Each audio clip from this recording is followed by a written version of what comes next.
Good afternoon and welcome to a slightly delayed Metro Home Theater Tech Tips. Yep. I'm Brent. I'm Adam. And we got a new key for YouTube. We got a new key for YouTube. Sorry about that, guys. We've been running on the same key for a year and a half, and evidently it didn't like it. Yeah. I just decided to go ahead and stop. So just to double check, you guys can see us. Let us know in the comments and in the chat section that we're good to go. I do apologize, everybody who stuck around during that downtime. Thank you. Thank you so very much for that. We're gonna get this figured out.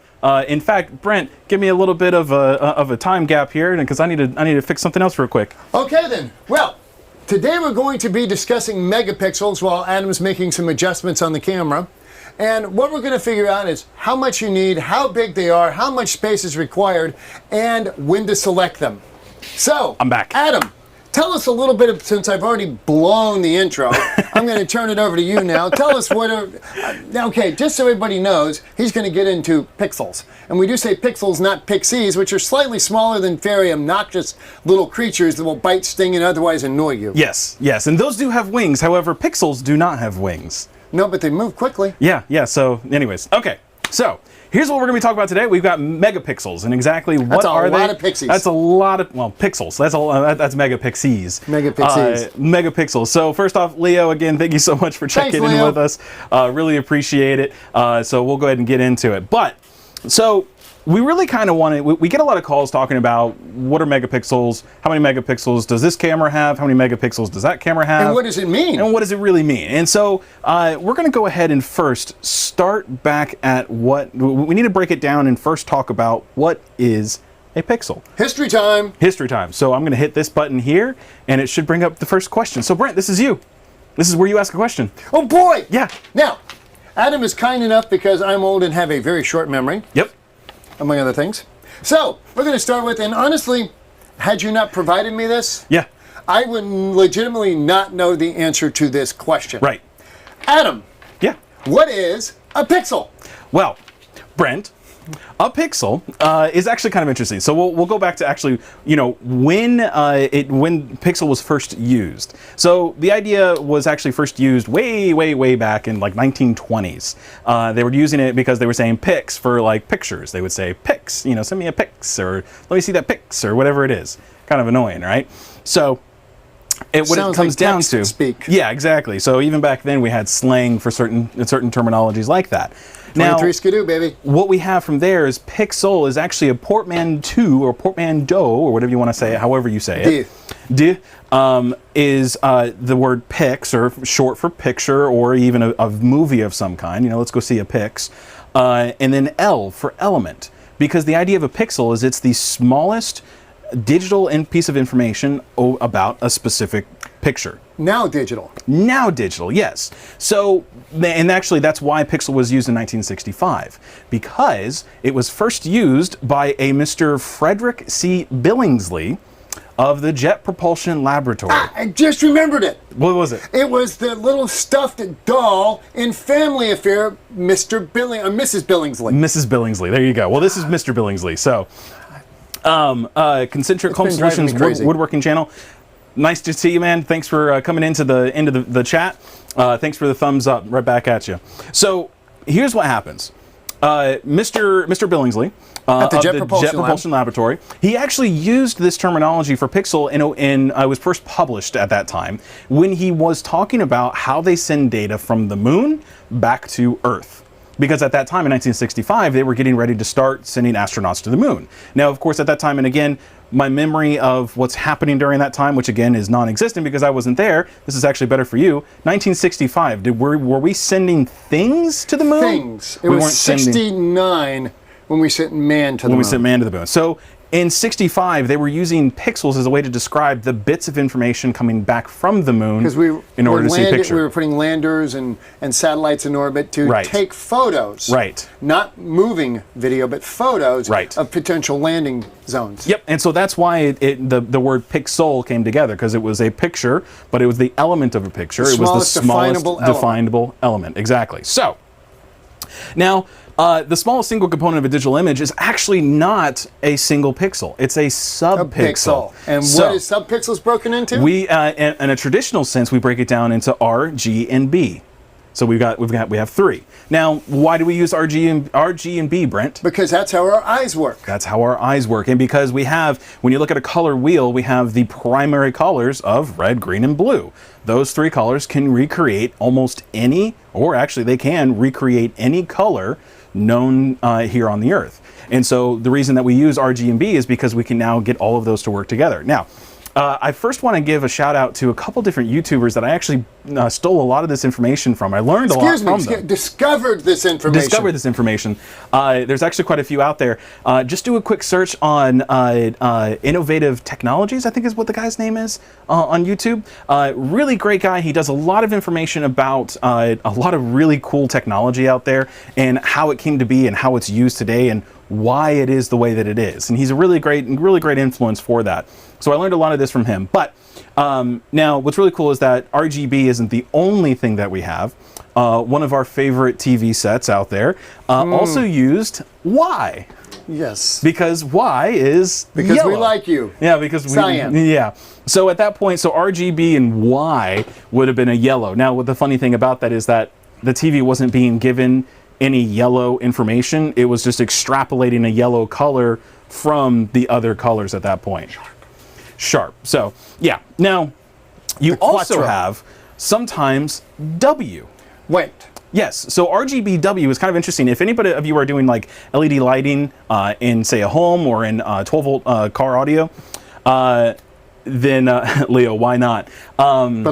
So the in that world for RGBW, a lot of times you'll have RGB lights, but you want to have a true white color, which you're not going to easily get in RGB. Exactly. And so when you create, you create a white color with RGB, but it's not a true white. It's not a phosphorus white. Right, it's not a dedicated. Exactly. So now what you can have is something that's actually playing back here. So this is what we did here. This is actually kind of really fun. This was not near as easy as you think it was to accomplish. Yeah. Adam and John from our video department spent a good chunk of a day and a half making this happen. We actually had to track somebody down in the office to see if anybody had some kind of microscope set up.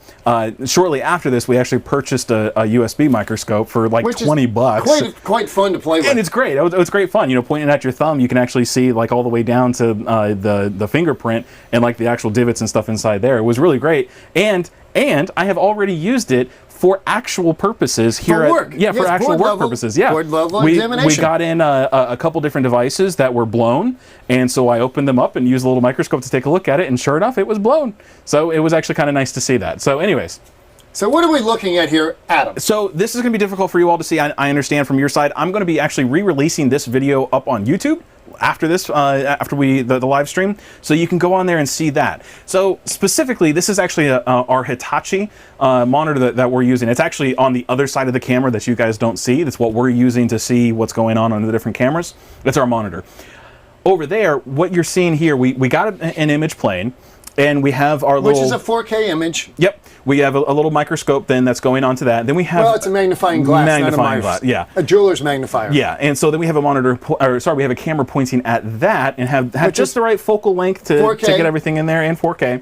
And then what you see happening here is played back on that. And so what you'll see is that sometimes we'll have, this is actually a really bad spot for it, but you'll see the different colors. We have red, green, and blue, but we also have a white showing up on this screen.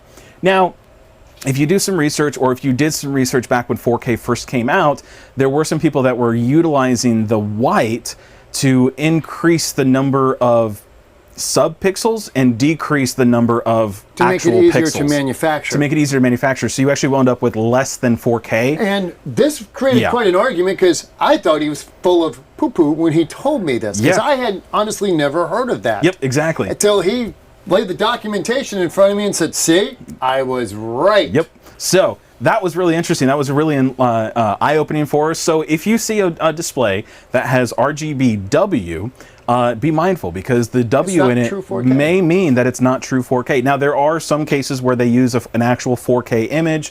You're actually getting a full 4K resolution. You are paying the dollars for that for that white, yeah. And so, but nowadays with the advent of OLED, and how easy it is to create light from that, it makes it to where it's not even worth it at that point. So now now you know what is going on inside of a pixel. Now, there's a lot more involved with that. And now, before we get past let's talk subpixels, because we understand this very heavily in HDMI. This talks about bitrate. Yes. When you talk about 8, 10, 12 bit, 4, 12, and 4, or 8, 10, and 12, Yep. 14, 16 eventually, that is based on RGB, no white. Yes. So that's how you get your colors. The higher the bitrate on a subpixel, whether it's red, green, or blue, Yep. the greater the color combinations. Right. And again, when you look in here, and of course now it's a water scene, so all we're getting is green and blue. Yep. But when you see the three colors, the red, the green, and the blue, it's the balance of those three that create the color the pixel generates. Exactly. So what's really interesting about that, and Brent, you kind of started talking about it, but it really is the combination of those colors, and how do we get so many different numbers of colors with just those three, red, green, and blue. And it really is. So when you have, right now, it's a very blue ocean scene, and so we're getting a lot of blue, but you'll notice green is there as well, because that's not a true blue. It's not only 255 for blue and 00 for red and green. It's a little bit of mix in there. And in fact, you'll watch every now and then, you'll see a little bit of red show in, because we have the white crests of the waves. Or in this case, it'll actually do the white subpixel for that monitor. So it's definitely kind of an interesting thing. Do a lot of research for yourselves and find out more about it. So we also have some excellent videos on RGB and bitrate. Yep. Yeah, so definitely check those videos out after this one. So now, Brent. Yes. Ask me the next question. What is a megapixel? So, to put it simply, and how many pixels are in a megapixel? Well, then actually, to put it simply, a megapixel is 1,000,000 pixels. That's all it is. So when you are looking at a display of some kind that has, it's a 1080p display, that's 1080 pixels top to bottom and 1920 pixels left to right. Technically, it's more than that, because you have extra pixels outside of that are used for centering, overscan, and all that kind of stuff. Now, physically, they're not there. That's only digitally that they're there. But 1,000,000 pixels is a megapixel. So at that point, when you have a 1080p by 1920, that's 2,000,000 pixels. So that's called and how do we get that number? Well, we just multiply it. So the vertical times the horizontal. You do that, you wind up with 2,000,000 and like 70,000 or something like that. So you wind up with roughly 2 megapixels. So that's why we're able to say this is or that one over there anyways, is a 2 megapixel display. So that also correlates into cameras. When you are looking at cameras with a 2 megapixel resolution, that's an HD resolution. It's a 1080p resolution. Now, we'll get into more information about that here in a bit. But, so 4K, what do we have? We have 3840 by 2160, which is 8.2 million pixels, which is an 8.2 megapixel. So, which is effectively 4 times. Which is effectively 4 times, yes. 2 megapixel or 1080 set. So here's what's interesting about that. When you are looking at an 8 megapixel camera, which is a 4K camera, it's not full 4K. This is where things get a little tricky, because a true 4K camera is different than an 8 megapixel 4K camera. So when you have a camera like the one that we shoot with here, our Blackmagic. You didn't put that down here. I don't understand. You got to keep going. It's right here. Yeah, exactly. So I did. It's right there. It's right there. So that one right there. So when you have an 4K camera, and then you have an 8 megapixel 4K camera, it's different. So the one that we're shooting on here, this is a Blackmagic. This is a 4K camera. Now, this Blackmagic camera is a 4K camera, meaning that it actually has the number of pixels required for 4K. 4,000 by 2,000. Well, it has, yes, exactly. Now, again, it's a little bit more because, of course, with cameras, you usually have a little bit of extra pixels to capture a little bit more so that you can work with, any kind of, they use it for if you have shaking or anything like that to stabilize the image. Now, if you have a 8 megapixel 4K, that's actually less than a true 4K image. So when you look at cameras for surveillance and you see an 8 megapixel camera, it is 4K almost. It's just missing a couple pixels. So it's still an 8 megapixel. It's still definitely a good resolution camera to use. However, just be aware that if you're doing a bunch of math, make sure you're not spreading bad information, that it's a 4K camera. Unfortunately, it's not. Is it 3.9? It's actually it is 8 million pixels, and so it works out to being for the math on that, it works out a little bit different. Arrangement of the pixels. Yep. In fact, if I hit this button here, which it should switch over. There you go. So this actually will show you, and again, anybody who's watching on their phones, I apologize, it's probably going to be extremely small text. Look up Wikipedia for pixel. This graph or this presentation is actually on there. You're going to walk all the way up there, aren't you? Yes, I am. So because this is going to show you. I still can't see it. Yeah, this is, oh, there it went away. I didn't give it enough time. We'll back it up to it. And there it is. Okay, so when you are looking at this, it's going to go away again. But you'll see it goes all the way down from even a 0.1 megapixel all the way up from there. But it also gives you the aspect ratio. So for a 3.2, or a 16:9.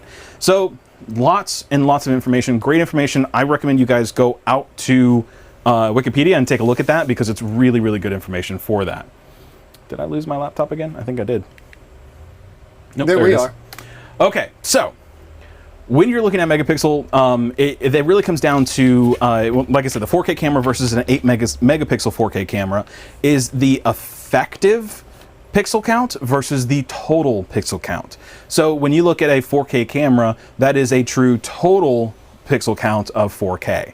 When you look at an effective 4K, that's basically saying we rounded up to say that it's 4K.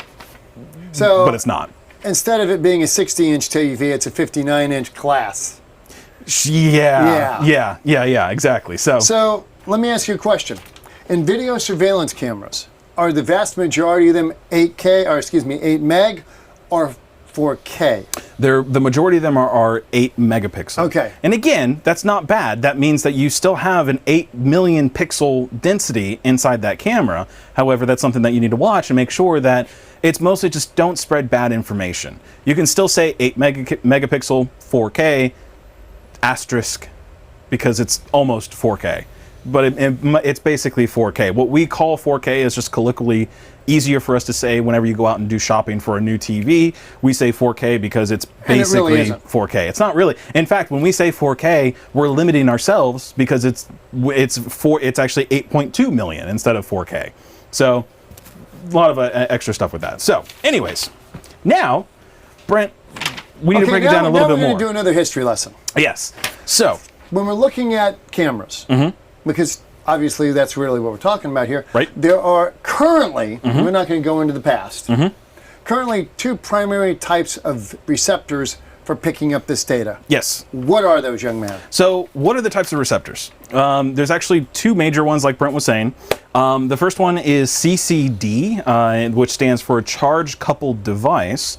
The second one is CMOS, or CMOS, which stands for Complementary Metal Oxide Semiconductor. I did not memorize that. I have it written down. Now, cheater. Yes, I did. Now, here's what's interesting. Someone might be saying, well, which one's better? Application. And it really comes down to the application for that, because with a CCD, which is the charge coupled device, how that works is actually interesting. It has photoreceptors inside of the lens, or pardon me, inside the imaging sensor. It has photoreceptors. Now these photoreceptors let out a certain amount of voltage depending on the intensity of the light coming at it. Now, if you would give me a top-down shot. I'd be happy to give you a top-down shot. So, here's what happens with the image receptor. What will happen is you will have a grid. Actually, it's better for me to draw this in black. You will have a grid that sits over top of your photoreceptors. Now, on this grid, these photoreceptors are not necessarily picking up red, green, and blue. What they're doing instead is the light is passing through these little markers here. So let's see, what I'm going to do is going to do this here, and like that. And like that. We'll go ahead and do this pretty quick. Let's just imagine that this is a super low resolution image receptor, right? So what will happen is you'll have your blue, and you'll have your green, and you'll have your red. And what happens with this is as the light passes through these different colors on all of these different, on this grid, the photoreceptors underneath of that show up that color. So that's where the intensity of that light passes through on it. So depending on how intense the individual color is how much current that individual receptor is outputting. Yes, so the current, the voltage and everything goes into there. From that point, it then goes into a capacitor.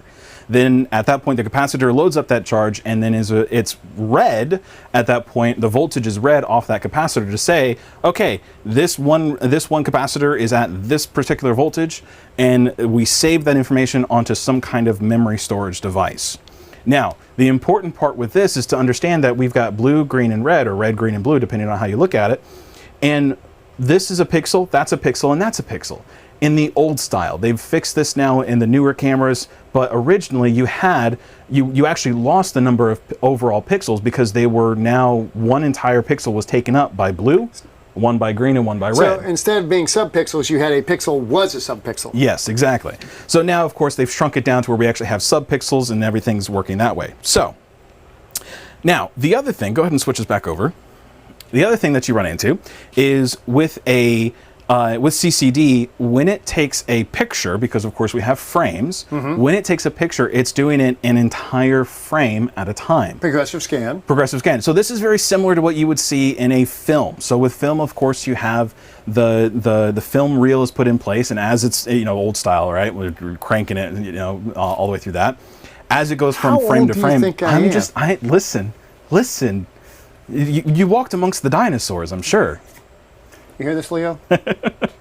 So as of course the frame is passing through, as the film is passing through the frame, the shutter would open, and at that point the picture is then printed it's actually burned technically onto the film.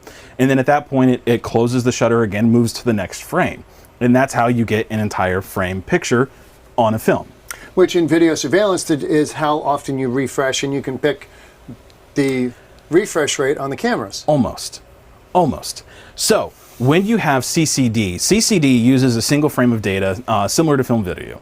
Now, the difference between that and CMOS is interesting. CMOS actually does it line by line or pixel by pixel. And so it goes from, let's see, from your guys' screen, it goes from top left to top right, and then it goes from top to bottom. And so it goes, progressively right along that. Yep, exactly. So what will happen is as they are going across that image and filling up the screen, each one of those will show a different color. Now, so this is the difference between CCD and CMOS. So now CMOS is complementary metal oxide semiconductor. Page 2. It uses photoreceptors that change resistance based on the amount of light that passes through them. The resistance is then read and saved to some form of memory.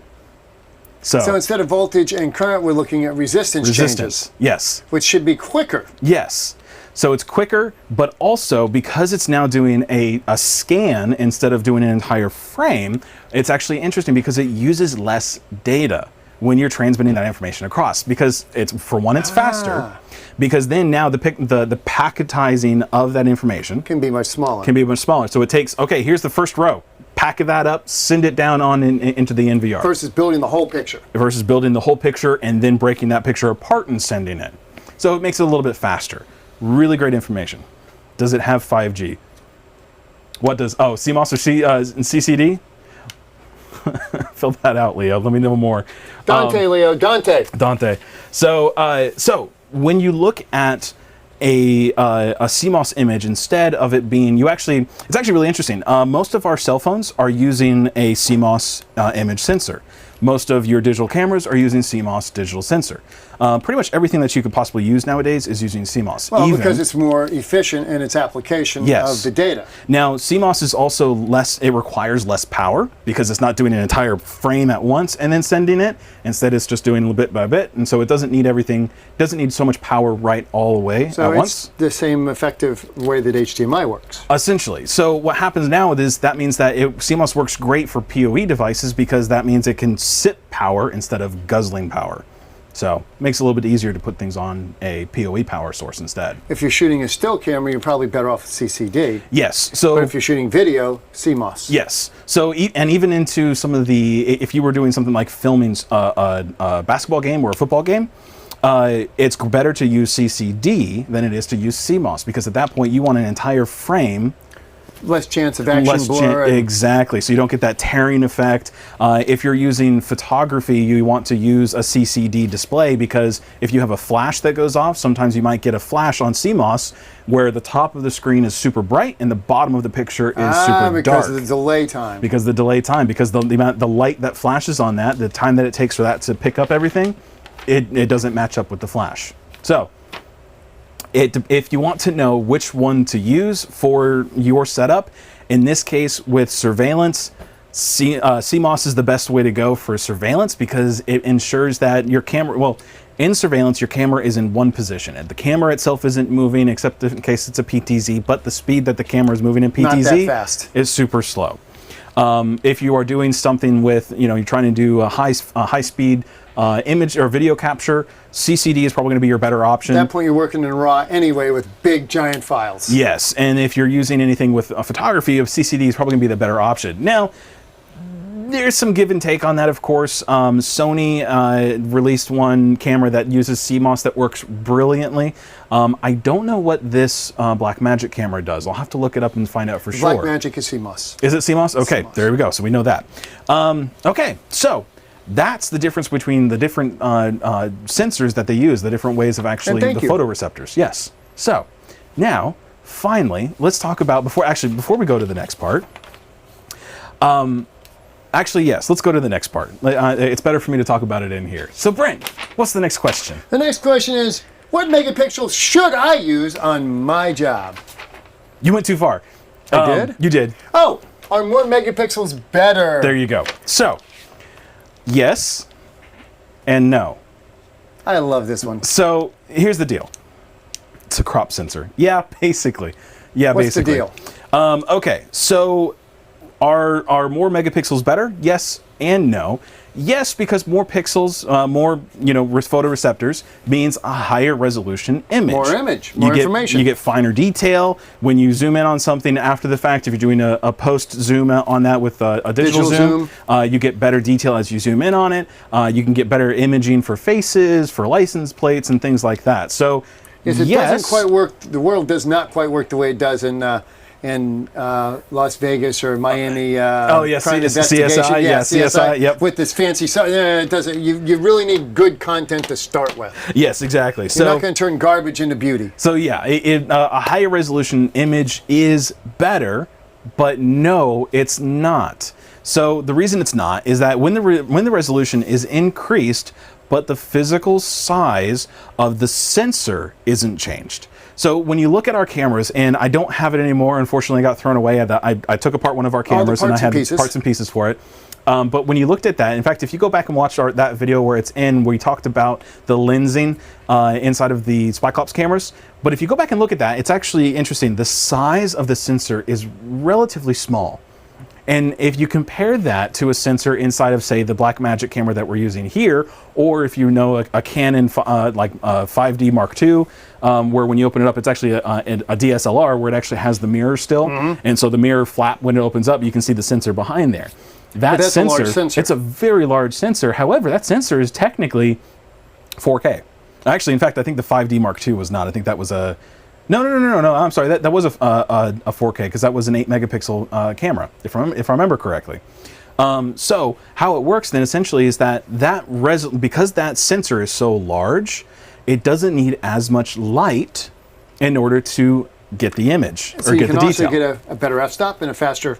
Exactly. So when you have a smaller sensor, what you have to do, of course, is you have to gain up the image, and whenever you gain something up, especially when it comes to audio, this a lot, you get a lot of noise, you get a lot of artifacts with it. Particularly when you start to blow it up. Right. So that's why a lot of times you'll see a higher megapixel camera. While it looks pretty darn good, it doesn't look as good as a true camera that's meant for those higher resolutions in, say, video recording. However, there's also a substantial difference in cost. A big difference in cost. Putting the size of sensor that's in that camera, the Blackmagic I'm pointing at, into a video surveillance camera would you never sell it. Well, how much was this camera? This camera was close to $900, if I remember that correctly. camera was, I think, $1,200 without lens. Without just lens. the body. So you can imagine then at that point, I don't think anybody's going to be putting $1,200 cameras for their video surveillance around their house, because then at that point, you're going to wind up, somebody's going to steal the camera because the camera's worth more than going inside the house. Right. So, hey, Tony, it's great to see you. Thanks for joining us. Hey, we got Spoinkfok on there. Appreciate that. So with that, pardon me, I have to laugh for a moment because that's funny. Anyways, moving on. So you can actually combat the problem with higher megapixels with a smaller sensor by using a DSP, so digital signal processor. And what that's going to do is it's going to do its best to take any of the extra artifacts, any of the extra noise, and do away with that by looking at what's going on around it. It's actually comparative technology. Exactly. It's actually looking at the image and using that image to decide what goes on where. Now, the problem is that the greater the pixel density, the more requirements of the DSP are there, and you get a much more. Yeah, it requires a lot more power, and DSPs are not cheap. And so every single camera that you have a DSP in there, as you need a better DSP, it requires more money in order to put that in there. So you're balancing between DSP cost and image collector size cost. Exactly. So with all of our cameras, of course, now you can see that there's a huge drop in price as soon as you go from an 8 megapixel camera down to a 2 megapixel camera. And the reason for that is very simply, it's better over here on the 2 megapixel. It's cheaper to put a DSP and the image sensor inside that one than it is the 8 megapixel. It literally does come down to those two items, the DSP and the sensor itself. There's also a couple other benefits that you get from a higher resolution. You get the ability to use more of the AI features and other things like that with cameras that are coming out. So stay tuned on those cameras. So, and plus, of course, a better DSP does mean more power, which means that our PoE and usage... they're not going to put a better DSP in a smaller megapixel because Correct. Just like buying televisions, you're not going to put the best engine in a $700 set. It's going to go in the $5,000 set. Exactly. So when you put a DSP in there with an 8 megapixel, or now you can see some cameras that are 12 megapixel for surveillance, and again, they look wonderful, but they've also got a really good DSP in there to help mitigate the problems with the higher resolution and smaller space with that. So, finally, Brent. I already asked this question. I'm going to ask it Actually, again. no, don't ask that question. So, don't ask that question. I know. So here's the next part. And this is actually one of my favorite things to talk about, because let's go back to talk about film. Film, if you look at, there's actually really good, a lot of people are talking about how, what was that song it was around Christmas time, it was about somebody giving somebody their heart and they threw it away and the very next day. It's been remade and... Yeah. So the music video for that was released back in the 80s. Yes. Now, here's what's interesting. If you go and find that video on YouTube, which I'm not going to say it because we don't want to worry about all the other copyright claims and all that kind of stuff, but if you go onto YouTube, you know the video I'm talking about, and look up that video now, it looks amazing. And it looks like somebody just put everybody in costumes of the 1980s, put them out there on a ski slope and said, 4K digital video. Do this all over again. Yeah, we'll bring in 4K cameras and all that kind of stuff. It's not. So how did they do it? Very simply, it's how film works. Now, this is also, again, a great video. That Innovative Technologies guy, watched his video. It was really great. Go look him up. But well, that's not uncommon. You look at any what was called a three-camera sitcoms from the 60s, which were done on film. Yep. Until really the early 70s when they started switching over to U-Matic, U-Vision, and then some level of tape, other level of tape, that the picture quality became easier to edit. Yes. But the picture quality dropped drastically. So shows that were recorded in the 70s look better. Don't look near as good as shows that were done in the 60s. Right. And so the reason for that is that when you look at film, the smallest point on film is the film grain. So it's literally, when they make the film, what they do, of course, is they have different metal oxides and whatnot that are on the film. Different speed stocks. And what they'll do with that is that when they're released to the open air into light, those different metal oxides and whatnot, they actually burn. They actually burn onto the film itself. And then at that point, it's now saved onto that. However, these grains are ridiculoly small. In fact, in some cases, they may be higher than 4K or even 8K. So then what they will do then is, so long as that video stock on those reels is stored in a safe place and it hasn't been damaged, they can then take that and use an imager that's at a much higher resolution for digital imaging, recreate that and release it. A good example of that is the remastered original Star Trek series versus the first couple of seasons of Star Trek The Next Generation. Yes, so if you look at the... Until they switched to HD, The Next Generation remastered does not look as good as the original series, which was done on film. So they did a really good job of comparing the two. When you look at the Star Trek The Next Generation, then you look at the one that came out shortly after that, which was the Voyager series. In HD. Yep. Now, Voyager was shot on video, on tape, whereas The Next Generation and the original Star Trek series, they were shot on film. And so when you go back and look at you can look on Netflix, it's on there, but it actually has the Star Trek The Next Generation, and it looks amazing. You go back and watch it, and it's like, wow, this looks really great. In fact, my wife and I were watching The X-Files recently, and I was watching, and I realized this is extremely high resolution, and it's in 16:9 aspect ratio. This looks amazing. It looks like it was shot less than a couple years ago. And the reason for that is because that was shot on film, and they just re-imaged it using a higher grain or a higher quality imager, 1080p for that one. And so that's how you get the better image quality. So when you look at the differences between all of this, it's really important to just break down how all of that works. You're not going to go out and you're not going to put a film camera as your surveillance camera, but that's how things work for all of that. So now let's go back to MegaPixel. Bless you. Yeah, thank you. There you go. I stepped off frame, didn't I? Yep. And at least you went that direction, so yeah. It's all right, guys. If I'm not here in 2 weeks, you know why. You got the vid. Yeah. So, what's the next question, Brent? The next question that I've asked twice already. Yeah. What megapixel should I use for my job? So, this is a tricky question. It's a very tricky question. Because it's not just, ooh, how big a camera can I buy? Yes. So what are the concerns I need to look at when I'm selecting my camera for a job based on location, available light, motion? What do I need to know? So there's a lot of things to look at. It's whatever the job requires. So some of the considerations, and there's many more than this, this is just the top three, so to speak, are the first one is storage and playback length requirements. And this is very simply, how far back do you want to be able to view the recording of your surveillance system? If you want to look back 6 months and be able to see the recordings for that, hey, guess what? You need a really low resolution camera, a really low frame rate, or a very large drive. A big NAS.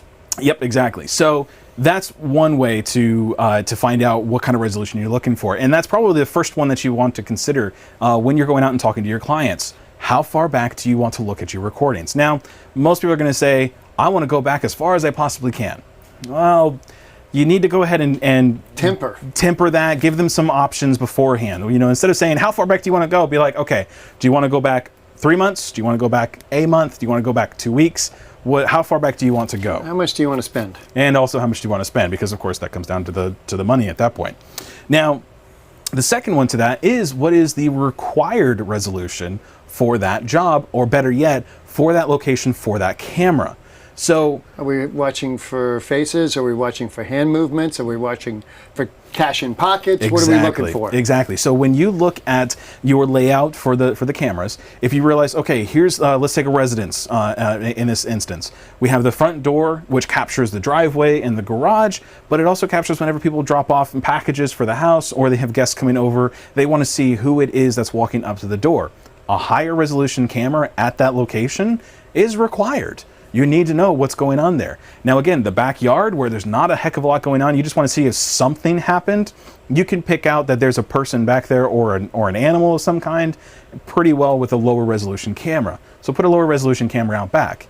You can even keep the higher resolution out back and just lower the frame rates. We had a great episode on this a while back.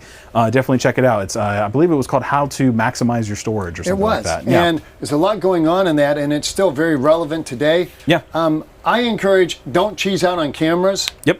Adjust it within the settings with the best cameras, because if something happens where you need to improve that today, you can go in and make some setting changes without changing hardware. Now, it also is good to talk about that, because even though you only need 2 megapixel resolution in this area, if you increase, or if you have a 4 megapixel or an 8 megapixel camera there, it actually works less. The camera doesn't have to work so hard in order to get a 2 megapixel image. So you actually wind up with a better image quality at 2 megapixel with a higher resolution camera.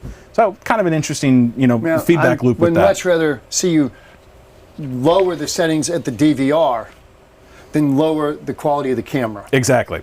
So the last thing, of course, is the priority of the location, which we just talked about. Really, here's the front door, here's the backyard, here's the driveway, here's the master bedroom window, here's the different areas, here's the AC units.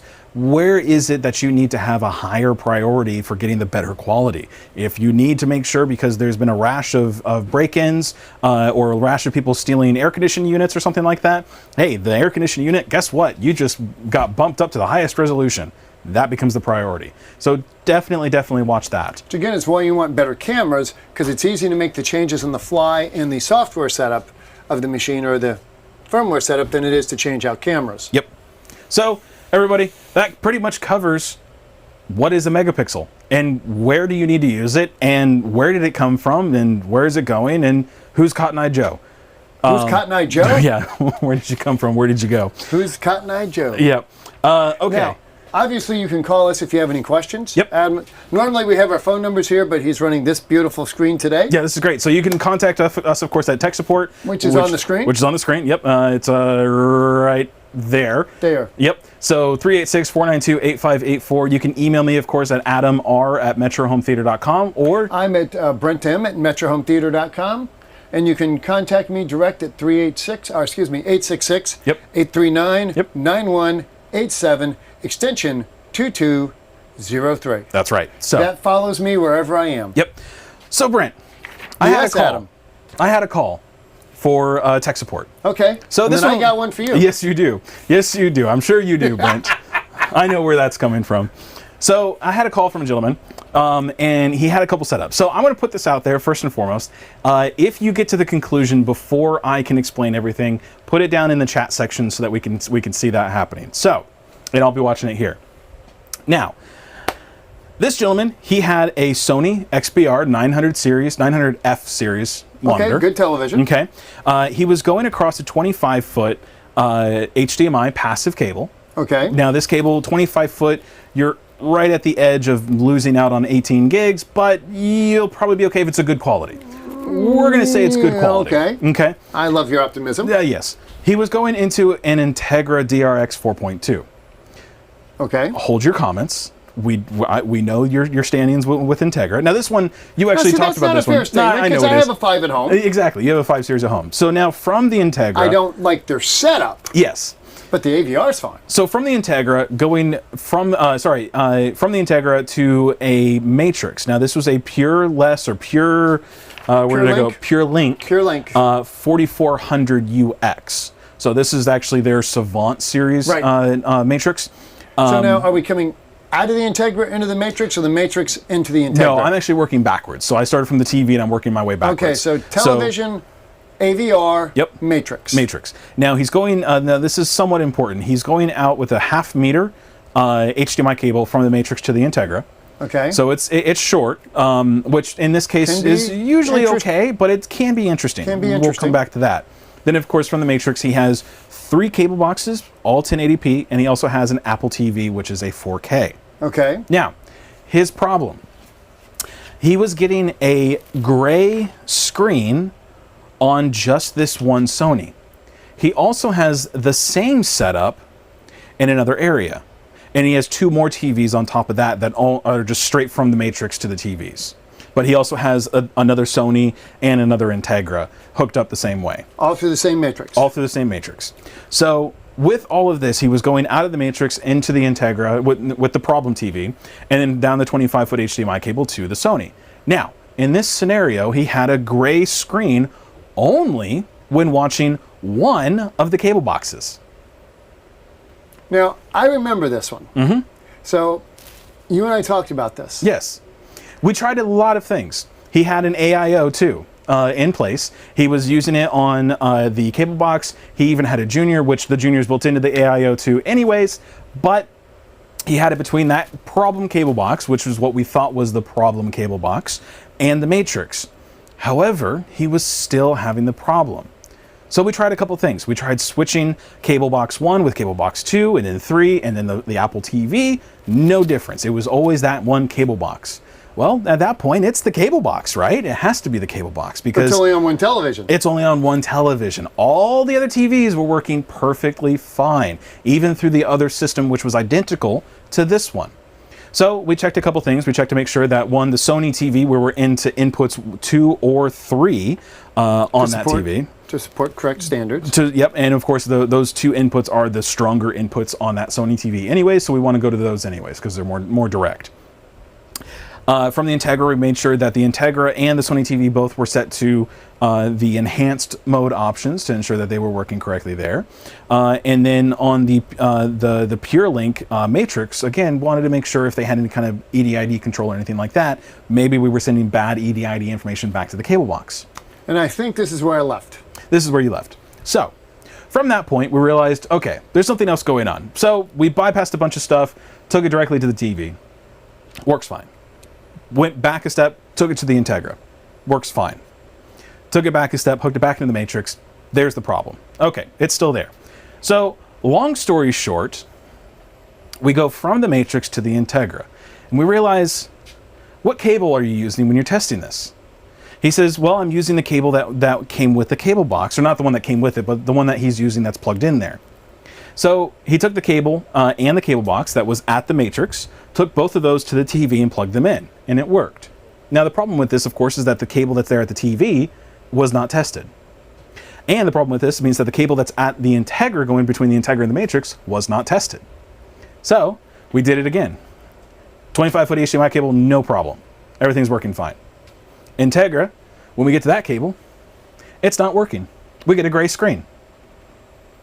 So, the fix for this, he had a bad HDMI cable. And it happens. And it happens. So, we thought maybe there's a bunch of other extra things with the EDID information and everything else. That was not it. We are getting up on time, so I'll go ahead and wrap it up here with this. It's the little things. It's the little things. Now, and I joke with Adam about this because we had a situation the other day. Yeah. And we have an ongoing beach job, which is quite entertaining for both of us. Yes, it is. Every time we think we're ahead of this one, Yep. the world changes. Yep. But we put domotes in, so we could track some stuff with the cable box, which has been an interesting with the internet and the cable box. Yes. And suddenly there's no domotes. Yep. Why is there no domotes? I was going over for something else. He said, check this. Mm-hmm. So I'm over there and I'm looking at it, and he says, well, there are lights on port 2 on the routers. Like, no. Check the back of the domotes. Is there lights there on the network plug? No. No. Well, where do you look next, Adam? Well, your question after that was great. You're like, well, are we sure the demotes can do PoE power? And I said, no, of course not. It's not doing PoE power. Why do you ask that? Because the router doesn't have PoE. What do you mean? In your next response was, well, that's the only thing connected to this. It ain't plugged in. It wasn't plugged into power. Now, it was plugged into power when I was there. I did some cleanup, used the vacuum around it, and accidentally grabbed that cable and pulled it out and walked away, not realizing that it was unplugged. What is it? It's the little things. Yep, and exactly. People don't. We have said it and said it and said it, and we make the same mistakes. Yep. Check the simple things first before you shoot yourself in the head. Yep. Yep. And when you call us, we're going to ask you to check the simple things. And you're going to say, oh, it's only because when you're standing in front of that first tree, yep, you can't see the forest. Yep. What we'll do is we'll probably do another episode on troubleshooting, and a troubleshooting 103, because now we've done and by 101 the way, and 102. Our own experiences are the exact same ones you guys have. So when you call and you've done these things, we're not laughing at you. We're laughing with you. We're generally laughing at ourselves because we've done it. Yep, for sure. So, everybody, thanks for sticking around when we messed up our opening. Yep. Thank you for sticking around for all of that. By the way, don't forget to like us on Facebook. Yep. Click the little bell on YouTube. Yep. So you're up to date on everything. If you have not, please subscribe. Yep. What are we up to? We were, last I checked, which was yesterday, we were up to 1,035, I believe. I think we might have increased from there. So everyone who's subscribed, thank you so much. We really, really appreciate it. We're shooting for 2,000 next, so keep it going. Like us on Instagram, Twitter. Send us money. Yep. We love money. Yep. Christmas gifts are okay too. Mm-hmm. And you're welcome to send Halloween candy. Now, next week, we're going to be doing another episode. We're going to be talking about fiber. So this is fiber. That one's a fun one. And It's then, what's for dinner. Then I'm out of town for 2 weeks, so Yep. I'm not sure what's going on. We're going to have to figure it out, and we're going to go from there. So You may not ever need me again. maybe not. I could be maybe redundant. Not. Who knows? Obsolete. Maybe if you guys think of the idea of me being the only one that's on here, give us a like, share, and subscribe. I'm not even out the door yet. Not yet. Not yet. Wow. Everybody, thank you so much for checking in with our video today. We really appreciate it. If you have any other questions, of course, reach out to us in tech support, or you can give Brent a call or me an email, and we'll go ahead and chat about that. Even if it comes down to where you're just designing a system, first and foremost, give us a call. Please and we'll call help us on out. system design. Yep. If you feel the need to yell at somebody, I got 32 years of marriage. I'm used to it. Yep. I'm Brent. I'm Adam. Have a great weekend. So don't forget, reboot early. Reboot often. Don't cut your wires too short. And call tech support. There you go. All right, everybody. Thank you so much for checking in with us. We'll see you all next time. Have a great time with it. I did get it to work. There's that. So again, everybody, thank you so very much. We'll see you next time.